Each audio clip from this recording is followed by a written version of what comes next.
Hello and WhatsApp देवियों सज्जनों भाइयों बहनों मित्रों, आप सभी के रिक्वेस्ट पे ये आपके लिए सेशन लेके आया हूं most important accounting standards for CA intermediate. इस सेशन में आपको बताने वाला हूं बच्चों वो 10 अकाउंटिंग स्टैंडर्ड जो हमने एग्जाम में पढ़ के ही जाना है, the most important accounting standards. ये 10 अकाउंटिंग स्टैंडर्ड्स कुछ भी हो जाए एग्जाम में छोड़ के मत जाना। और जब मैं ये 10 अकाउंटिंग स्टैंडर्ड्स की भी बात करता हूं तो ये सारे के सारे ए कैटेगरी के। ये 10 में से अब मैं क्या करूंगा, 7 अकाउंटिंग स्टैंडर्ड्स को ए प्लस कैटेगरी में डालूंगा और 3 अकाउंटिंग स्टैंडर्ड्स को ए कैटेगरी में डालूंगा। और आपको बताऊंगा क्यों, उसका कारण भी मैं आपको बताऊंगा।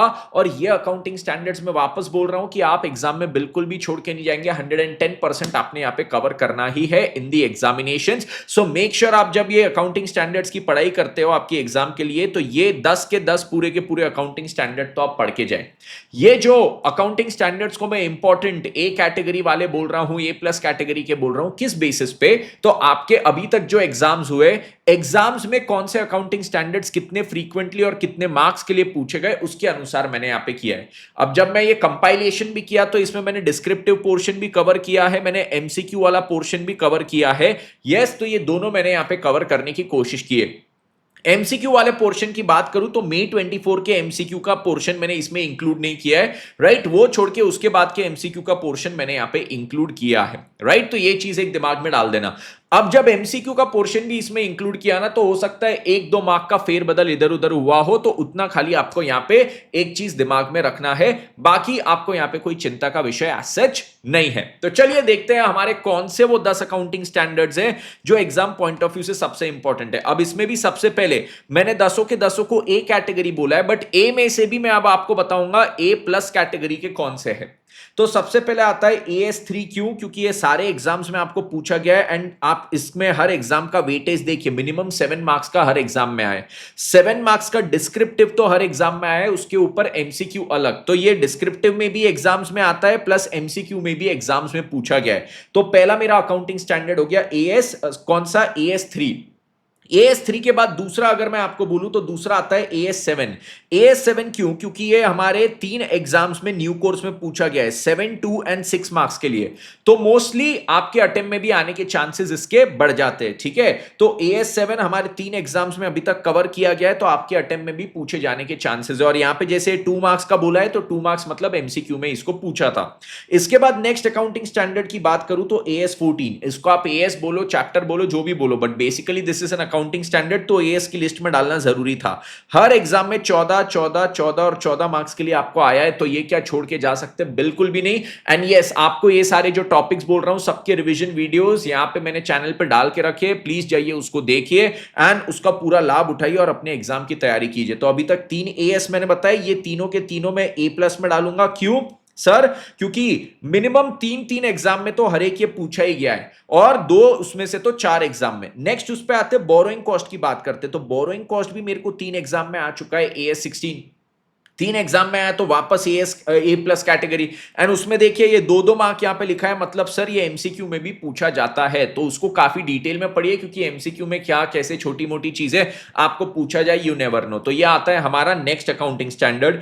फिर आता है अगेन AS19। काफी बच्चे इसको छोड़ के जाते हैं, बेटा बिल्कुल मत छोड़िए, क्योंकि ये एग्जाम में ये भी आना ही आना है। Every exam this is being asked, तो AS19 करके जाइए। और इसमें भी देखिए, जैसे मैं अभी सितंबर एग्जाम की बात करूं तो पहले डिस्क्रिप्टिव आया, एमसीक्यू आया, डिस्क्रिप्टिव आया, एमसीक्यू आया, वापस अब चांस है डिस्क्रिप्टिव आने के, बट आईसीआई की एग्जाम है, so we can not predict anything, just एक पैटर्न आपको बता रहा हूं। AS20 अगेन 4 में से 3 एग्जाम में आपको पूछा गया है, तो ये भी ए प्लस कैटेगरी में मेरा आएगा। And AS21 needless to mention, हर एग्जाम में 14-14 मार्क्स के लिए ये पूछा गया है। तो अभी देखो मैंने आपको 1 2 3 4 5 6 7 ऐसे अकाउंटिंग स्टैंडर्ड्स बताए जो ए प्लस कैटेगरी में मेरे आते हैं। ये 7 अकाउंटिंग स्टैंडर्ड्स के बाद अब मैं किसकी बात करूंगा? सर वो 3 अकाउंटिंग स्टैंडर्ड्स जो ए कैटेगरी में आते हैं। अब इसको मैं ए कैटेगरी में क्यों डालता हूं? क्योंकि ये 4 या 3 बार एग्जाम में नहीं पूछे गए हैं, बट ये 2 बार लगभग पूछे गए, बट जो 2 बार पूछे गए काफी एक बल्क मार्क्स के लिए पूछे गए। जैसे कि AS15 मेरे को एग्जाम में अभी तक 2 बार आया है, बट दोनों बार 5 और 4 मार्क के लिए आया है, तो again this has to be A category.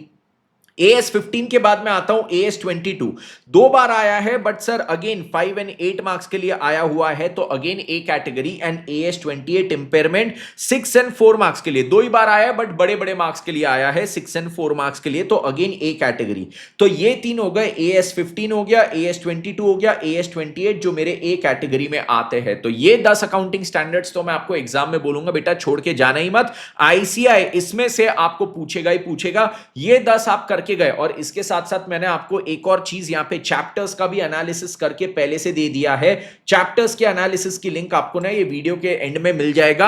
आपका ये जब वीडियो एंड होगा तो आपको दिख जाएगा सजेस्टेड वीडियो उसके साथ अटैच होके, तो वो भी देख लेना। चैप्टर्स का एनालिसिस भी कौन से आपके लिए सबसे ज्यादा इंपॉर्टेंट है, राइट। तो यहां पे मैंने आपके लिए ये पूरा एनालिसिस एक तैयार करके दिया है कि आप एग्जाम की प्रिपरेशन एक स्मार्ट तरीके से भी करो, हार्डवर्क के साथ थोड़ा स्मार्ट वर्क भी डाल दो, तो वो बहुत अच्छे तरीके से एग्जाम की प्रिपरेशन होती है। तो इसके अलावा भी आपको अगर मेरे से कुछ और जानना है, समझना है, तो please do let me no.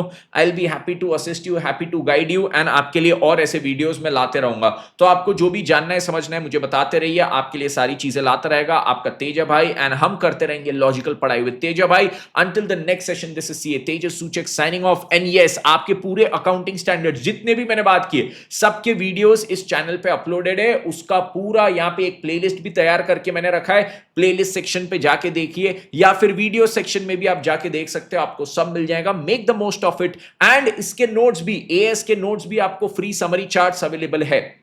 कहां पे? मेरे टेलीग्राम पे, और टेलीग्राम की लिंक आपको डिस्क्रिप्शन में मिल जाएगी। So again, make the most of it. Until the next session, this is CA Tejas Suchak signing off. Thank you so much, take care, bye bye मित्रों, see you all in the next session.